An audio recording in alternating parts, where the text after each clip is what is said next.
Assalomu alaykum, hurmatli kuzatuvchilar. Bugun sizlar bilan nuqtali obyektlarga shartli belgisini o'zgartirish jarayonini ko'rib o'tamiz.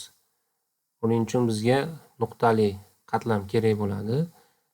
E'tibor bergan bo'lsangiz, mana bu yerda nuqtali obyekt turibdi. Mana shuni o'rniga, misol uchun qishloq xo'jaligi ekinlaridan biri hisoblangan bug'doy shartli belgisini yaratishni ko'rib chiqamiz. Demak, bizga kerak bo'ladigan qatlamlar, daraxt qatlami hamda shu bug'doy rasmi kerak bo'ladi.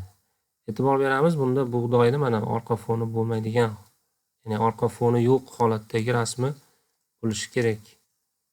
Shunda yaratayotgan shartli belgimiz chiroyli chiqadi. Birinchi o'rinda, demak, shartli belgisini ustiga bosamiz. Bizga quyidagi oyna ochiladi. Bu yerdan edit symbol qilamiz. Va mana bu yerda e'tibor berishimiz kerak. Simple market symbol turibdi. Bu yerdan picture mark symbolni tanlaymiz. Bizga mana bu muloqot oynasi ochiladi. Bu yerda mana bug'doyni orqa foni olib tashlangan shakli tasvirlangan rasm turibdi. PNG formatda bo'lishi kerak. Tanlab turib, открыть tugmasini bosamiz. Mana biz tanlagan belgi markazga o'tdi. Bu yerda buni kattalashtirib ko'rishimiz mumkin. Mana ko'rib turganingizdek bug'doy shakli.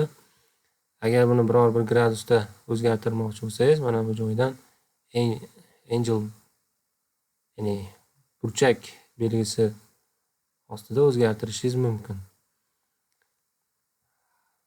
Va OK tugmasini bosamiz.